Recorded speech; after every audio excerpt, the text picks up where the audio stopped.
In those meetings, I often thought about my dad. My dad was an automobile man. He would have been one of those guys all the way down the line, not on the factory floor, not along the supply chain, but one of those guys who were selling American cars to American people. I thought about what this crisis would have meant for the mechanics and the secretaries and the salespeople who my dad managed for over 35 years. And I know for certain that my dad, were he here today, he'd be fighting like heck for the president, because the president fought to save the jobs of those people my dad cared so much about. Ladies and gentlemen, my dad respected Barack Obama, would have respected Barack Obama had he been around, for having had the guts to stand up for the automobile industry when so many others just were prepared to walk away. You know, when I look back on the president's decision, I think of another son of another automobile man, Mitt Romney. Mitt Romney grew up in Detroit. My dad managed, his dad ran an entire automobile company, American Motors. Yes, what I don't understand is, in spite of that, he was willing to let Detroit go bankrupt. Look, I don't think he's a bad guy. No, I don't think he's a bad guy.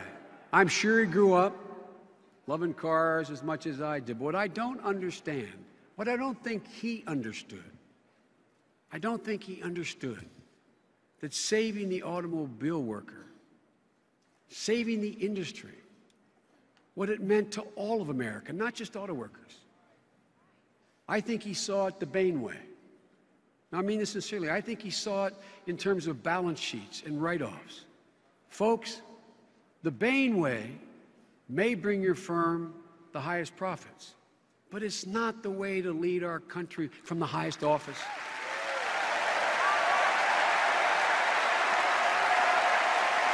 When things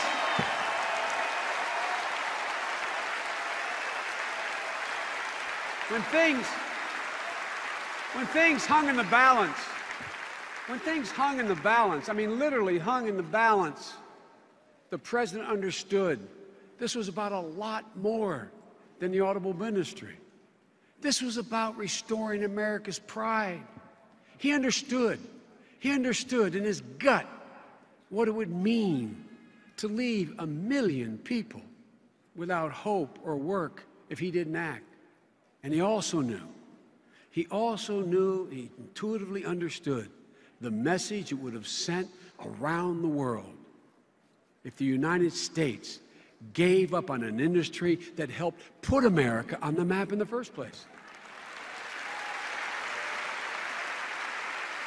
Conviction, resolve, Barack Obama. That's what saved the automobile industry. Conviction, resolve, Barack Obama. Look, you heard my friend John Kerry. This president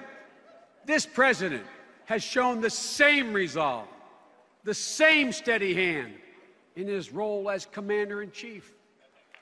Look, which brings me to the next illustration I want to tell you about, the next crisis he had to face.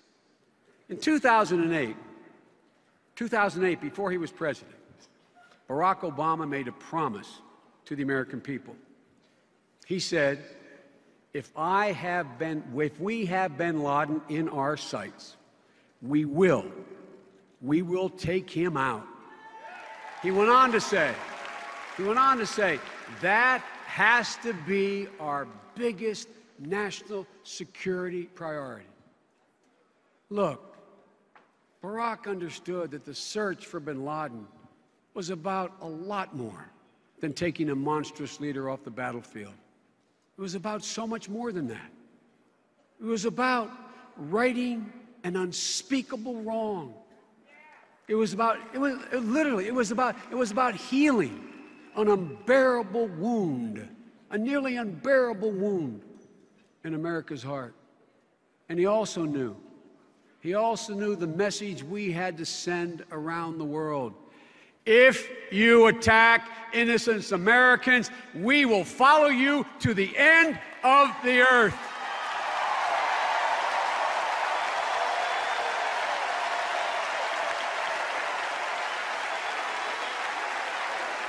Look, most of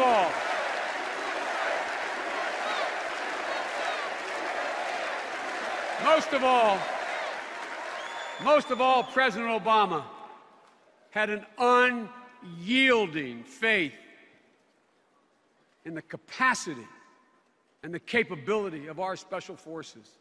Literally the finest warriors in the history of the world. The finest warriors in the history of the world.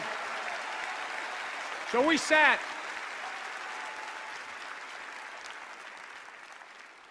We sat originally, only 5 of us. We sat in the situation we were beginning in the fall of the year before. We listened, we talked, we heard, and he listened to the risks and reservations about the raid. He asked again the tough questions.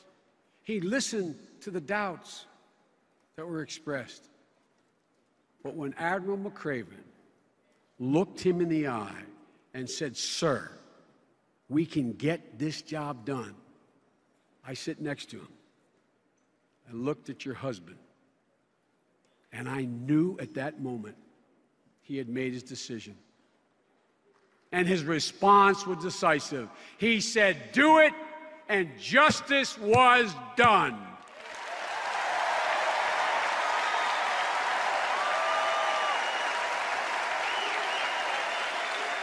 Folks,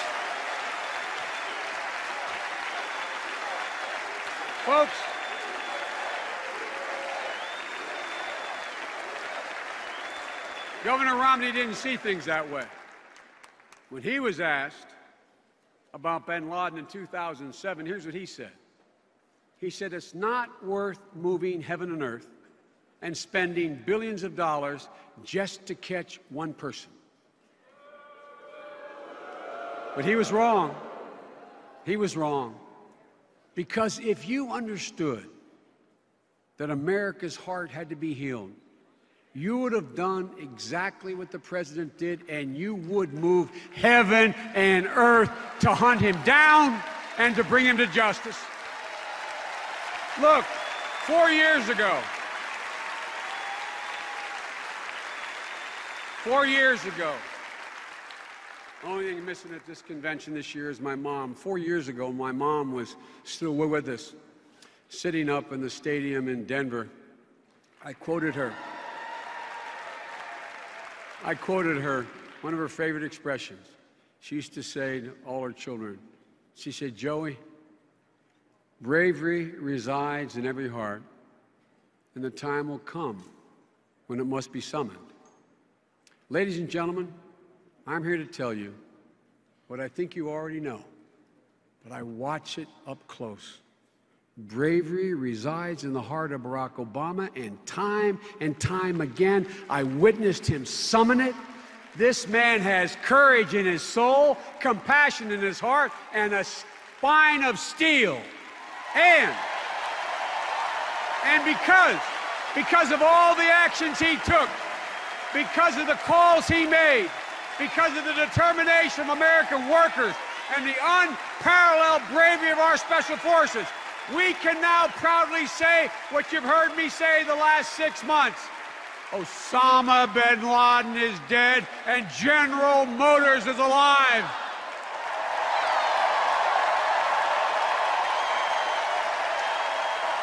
That's right.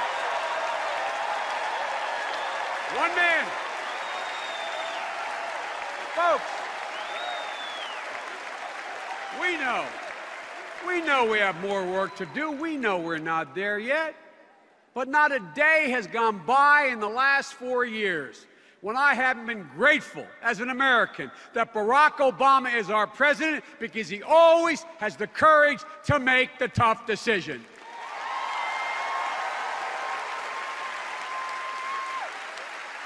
Speaking of tough decisions, speaking of tough calls, last week we heard at the Republican convention, we heard our opponents, we heard them pledge that they too had the courage to make the tough calls. That's what they said.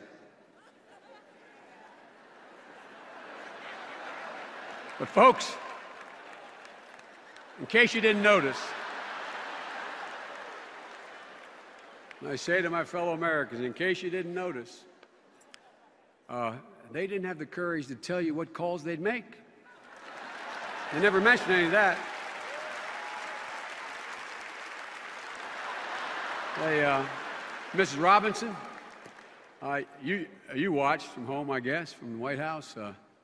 You heard them talk so much about how they cared so much about Medicare, how much they wanted to preserve it. That's what they told you. But let's look at what they didn't tell you.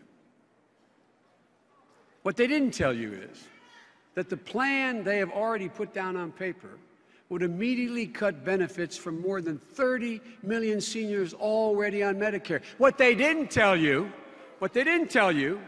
is the plan they're proposing would cause Medicare to go bankrupt by 2016. And what they really didn't tell you is if you want to know, they're not for preserving Medicare at all. They're for a new plan. It's called voucher care. Look, folks, that's not courage. That's not even truthful. That's not even truthful. In Tampa, they talk with great urgency about the nation's debt and the need to act now.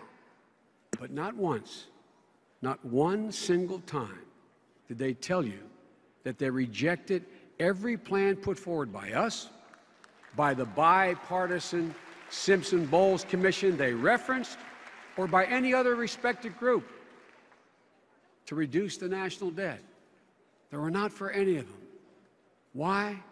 Because they're not prepared to do anything about the debt if it contained even $1, I'm not exaggerating, even $1 or 1 cent in new taxes for millionaires. Folks, that's not courage, and that's not fair. Look.